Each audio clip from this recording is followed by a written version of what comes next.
Jeffrey is that guy in your friend group who bullies you. He says it's just a joke, that he's just roasting you and he's just playing around. But he actually says some mean f***ing shit. And he does the same thing to a couple more guys in your group. You're managing okay, but one of your boys is struggling right now. He's not gonna get any help from Jeffrey. He needs you. Adonis.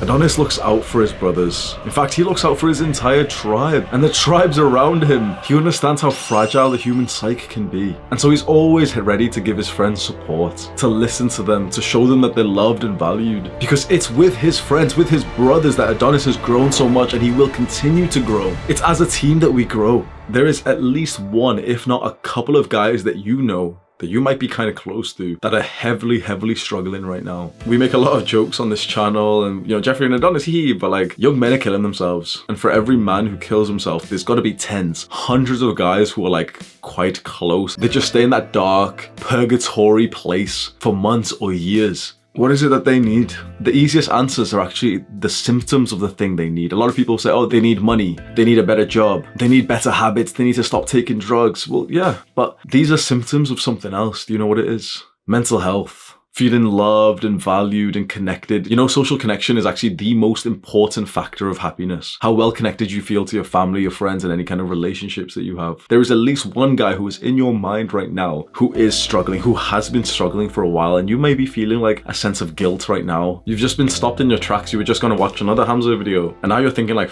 wait, hang on, like, life is actually very fragile and I've been making so much progress in my self-improvement. I discovered meditation and exercise. I feel awesome. And you're kind of visualizing the pains and the struggles of this guy who has been left behind. The real success of your self-improvement isn't how much you improve yourself. It's how much you help other people to improve themselves. And of course, you can only really do that after you've improved yourself and you've filled up your cup to the point that, you know, it's overflowing and you can then use your overflowing cup to fill up the cups of your boys. But you've been making some good progress and you're so committed to this journey now. You've learned so much. Now, I'll be totally honest. I don't know how exactly, like, what's the best way that we could help someone who's really down bad. Now, I know through self-improvement tactics, we can get them meditating, exercising, but sometimes you can't really get someone to do that when they're really down. Sometimes you have to go with things which are way more like instant than the good habits that take a while to show some results. That'll be like getting into a conversation with them, literally giving them a hug. I know that seems simple, but like there's always those like scientific studies that, you know, a hug releases like oxytocin or, you know, the hormones that make you feel good and connected to other people. Not a bullshit like little guy hug where we handshake each other like this and we little tap. Like, give him a fucking hug, bro. That guy that you're thinking about in your mind right now, the one that you know is struggling, do something right now. Do this practice right now. Close your eyes. And now imagine his death. Imagine you get that text message or that call from his family or from one of your mutual friends that he's killed himself. And you hear like the brutal way that he actually did it, that he was so f***ing down bad that he went to some woods by himself and he took a f***ing rope with him.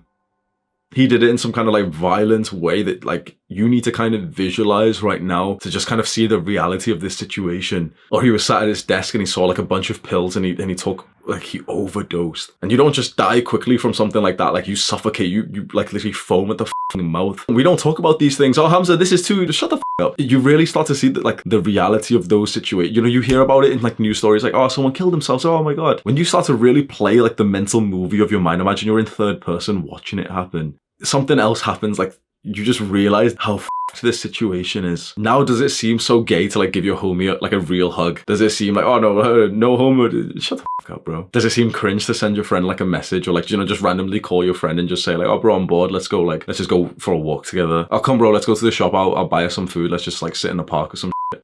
I had no one who did this for me, you know. I didn't tell it many people at the time. I remember telling my brother that I had like bad mental health and I missed his wedding. Like I missed like his like a ceremony before the wedding, and they invited me all to it and I didn't tell anyone. Well, I told him, yeah, I'm not coming because of my mental health, and he sent me a message like, what's wrong with your mental health? And you know, I was about to reply, I didn't know what to say. Then he sent me like another message like, Hamza, tell me what's wrong and stuff. And you know, I'm kind of like feeling, okay, like what should I say and everything. Before I know it, it's been weeks. Like that's the reality of someone who's f***ing down bad. It's like they might be hard to reach, because I was. My brother was trying to reach out to me and I literally just like, it was in my mind to reply to him, and in 2 weeks passed just like that. Because of course, when someone's in this position, they're usually not sober, they're usually like high all the time, they're usually drinking, they're staying up late, they're just overstimulated on their phone and shit. It can be hard to reach out to someone like this. You've got to make it like really easy for them. The best friend that you could be is, bro, just fucking spontaneously show up at the guy's fucking house with like some snack that he likes and just be like, oh bro, like I've got like a football or something, let's go kick it around. around like we used to when we were kids. And if he says no, be like, no, come on. Like you tell him like, oh bro, like I really want to see you because I'm not feeling so good. And like he might have like a sense of like responsibility. Oh, like my friend's not feeling good. Make him feel like he has to slightly help you.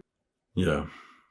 This isn't like a normal video where you just kind of watch it and you're like, oh, he click on the like button and he let me scroll down and then right to the comments. Bro, fuck the comments. Don't leave a comment underneath this video. The time that you were gonna spend leaving a comment underneath this video, go onto your phone right now and call one of your friends. Go outside of your house right now and go knock on one of their houses and just go hug the guy, man. Do the hard work, especially when you don't feel like it. Mwah.